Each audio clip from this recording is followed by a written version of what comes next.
berjalan di atas air. Mari cepat. Ikut dia sama berjalan atas air sampai seberang sungai. Hui kata, kenapa? Heran ke kau? Heran lah. Berjalan atas air. Tu tak heran. Kenapa pula? Yang paling heran orang makan roti tapi tak ngaku. Kau makan kan? Tak ngaku kat lagi. Sekali jalan, terserempak dengan 3 guni emas. 3 buntil emas. Hui. 3 buntil emas ni. Banyak ni. Macam mana kita nak buat ni? Kita bagi 3. Bagi 3? Macam mana pula? Kau ambil 1. Okay. Aku ambil 1. Ambil 1 lagi. 1 lagi orang yang makan roti 1 lagi. Lepas tu dalam cakap, aku yang makan tu. Dia tu. Mengaku dia sebab dia nakkan 1 buntil lagi tu. Apa kata Nabi Isa? Macam inilah.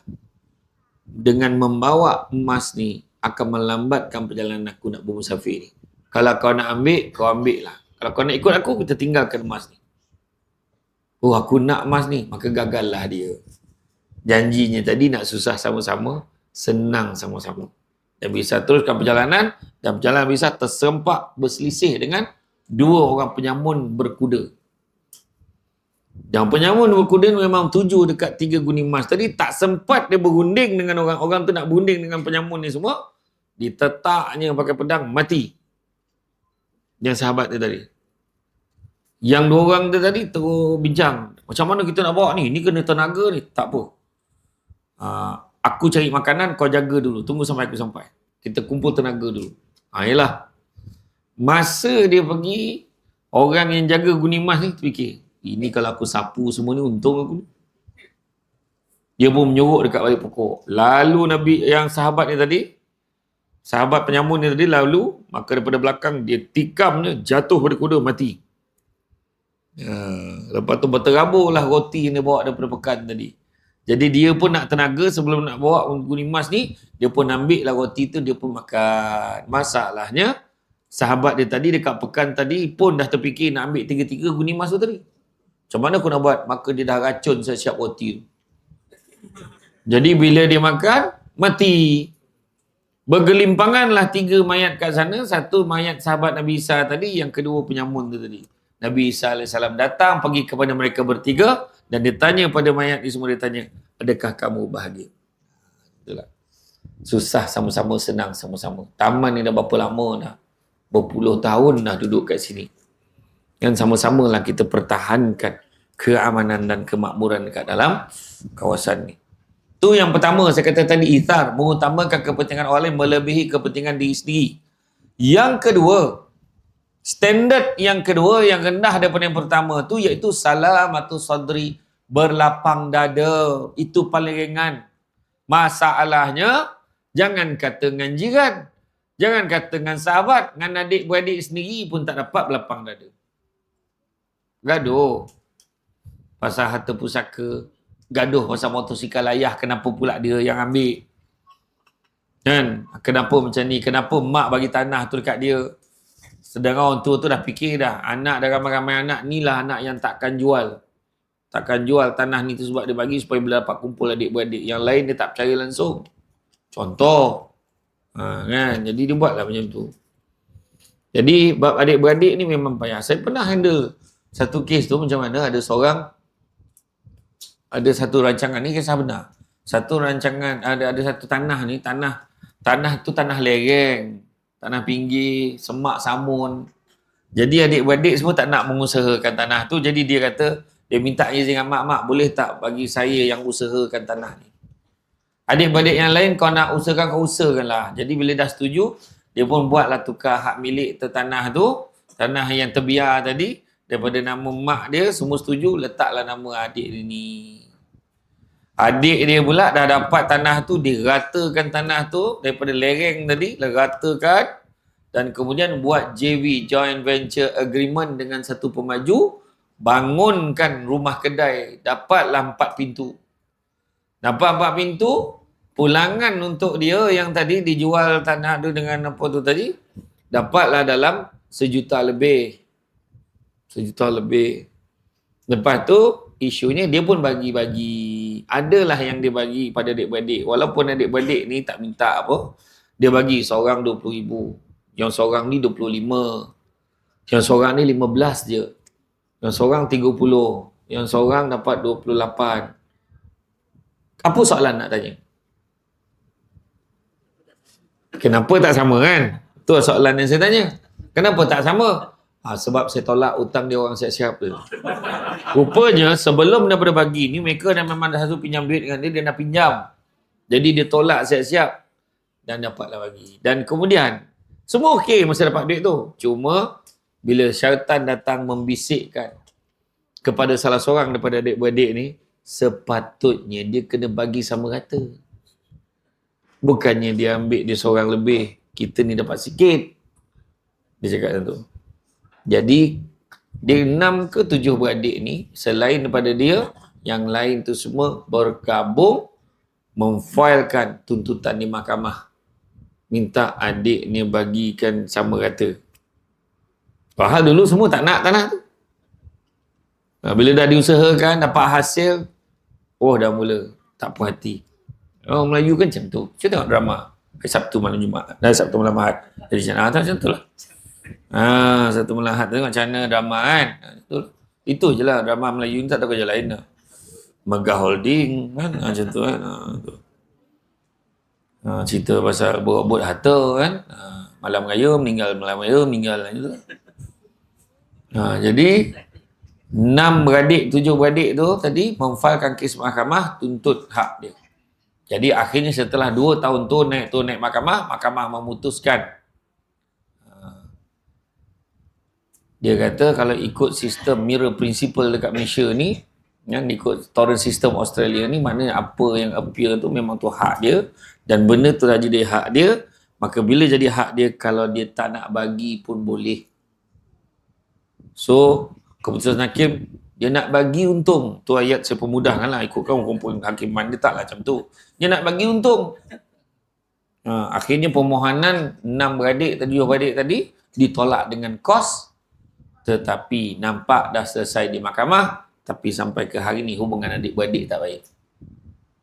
Tak lah. Dengan adik-beradik pun tak boleh berlapang dada. Kawan-kawan bukan main lagi belanja. Tengok. Kawan-kawan, hari ni aku belanja. Hari ni aku sponsor. Jangan risau. Tak ada hal. Tapi dengan adik-beradik, keluarga sendiri, kedemut campur kemut. Demut gila. Dah lah kedekut. Gila pula. Kedekut gila bab 1. Lagi teruk. Macam tu lah. Tak faham dia bab 1. Babi lah. Kau payah mana lah kan. Macam tu lah kan. Iya. Kan.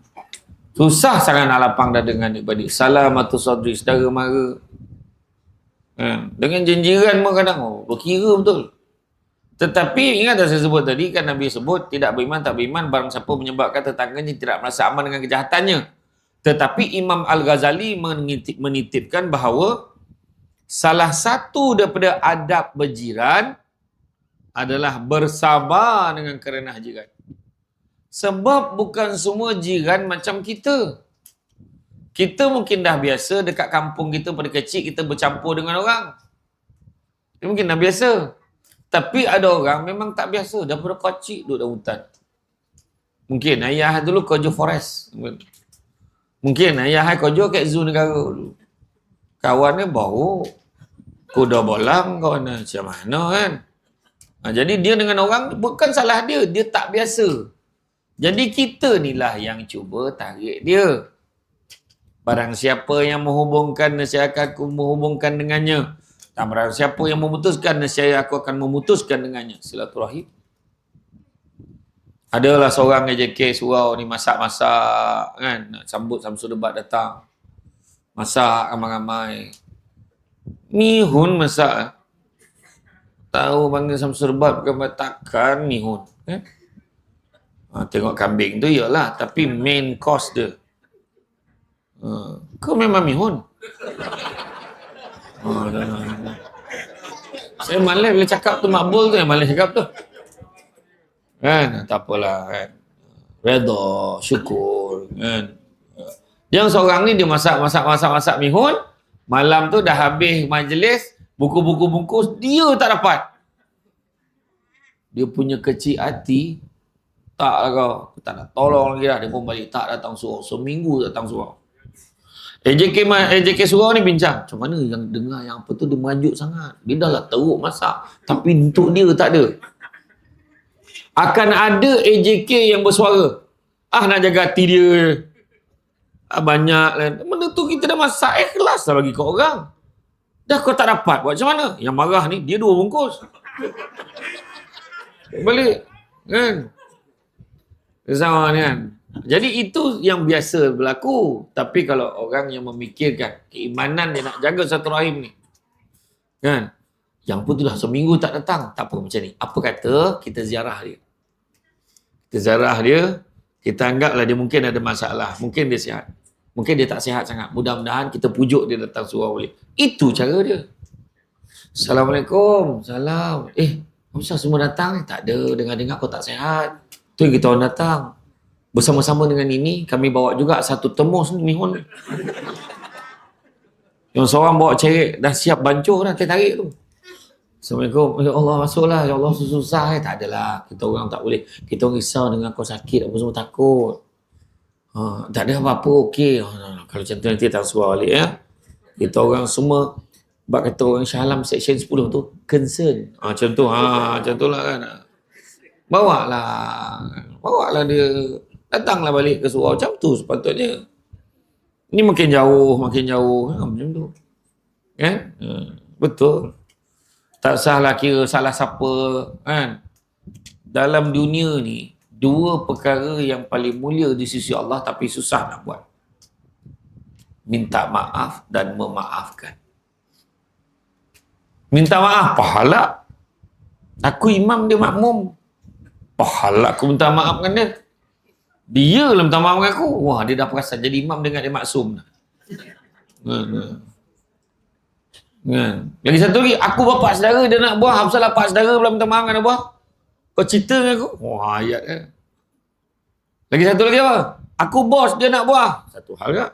Yang paling popular menurut kata survey. Bukan salah aku. Kenapa aku pula minta maaf kat dia? Itu ramai. Minta maaf. Memaafkan pula, dia pilih orang. Aku orang lain aku boleh maafkan. Tapi bukan dia. Pilih pula. Bukan dia. Aku takkan maafkan dia. Walau apa pun terjadi. Wah, ayat dia. Yang seorang tu lagi best. Orang Melayu. Selalu sangat sebut ayat tu. Dia ada merangkak cari aku akhirat sok. Tu perangai gitu. Yang seorang tu biar dia melutut cari aku akhirat sok. Aku takkan ampunkan selagi kat kiamat besok lah kau minta maaf dengan aku. Biar melutut kau cari aku. Cakap tak fikir. Akhirnya kita back to future. Kita pergi ke hari kiamat. Dia dah kena seksa dah. Akhirnya malaikat kata, masuklah kamu ke dalam syurga. Baru nak masuk syurga, satu malaikat kita nanti. Kenapa pula? Nanti dulu. Kau tak boleh masuk. Kenapa pula? Aku dah teruk kena seksa dah. Takkan aku masuk tak boleh. Ingat tak atas dunia dulu kau pernah sebut, kau minta orang ni merangkak cari kau akhirat besok. Ingat tak? Kita pancarkan balik. Cuba tengok. Dia pun nampak. Lah. Ingat tak kau cakap biar dia melutut cari kau minta maaf akhirat besok. Betul tak? Betul. Kau tunggu sini. Sampai dia sampai. Kawan tu pula kena seksa 1000 tahun. La ilaha. Siapa suruh? Benda boleh baik, gaduh kenapa? Nampak tak?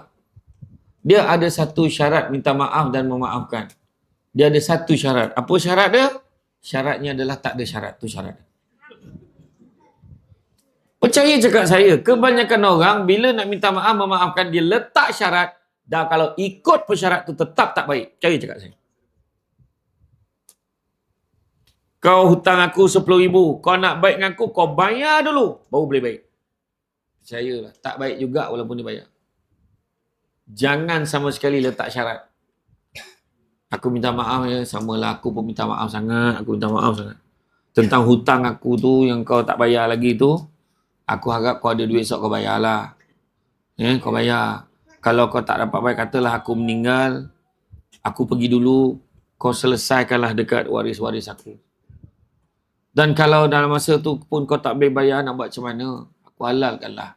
Tapi sebolehnya bayarlah. Pak. Dan maknanya dia tak letakkan syarat masa nak berbaik tu. Faham tak? Contoh, orang perempuan kan gemar. Kalau salam tapi fake. So, maaf ya, maaf saya batin, dah mati lantak lah kau. Contoh kan? Kalau kita minta maaf, siapa yang ikhlas, berguguranlah dosa-dosa dari celah-celah jari jemarinya itu. Clean. Tak ada masalah dah. Each other. Tak ada. Tapi, minta maaf salah silap terkasar masa, ialah samalah, tapi dah mati taklah kau. Maka dia dengan Allah tak selesai. Kita yang ikhlas tadi, walaupun dia tu tak ikhlas, lantak kalau tapi kita, minta maaf ujung rambut, ujung kaki kalau aku buat salah silap. Minta maaf sangat. Ayolah. So settle dah kita dengan Allah Ta'ala. Sebab tak? Tu dia. Jangan letak syarat. Gemar sangat letak syarat. Kadang-kadang tu, kenapa kita kena minta maaf dan memaafkan ni? Tak kira apa. Kenapa? Sebab, saya sudah buat tanya, saya sudah buat jawab. Kerana kita tak tahu kita mati bila.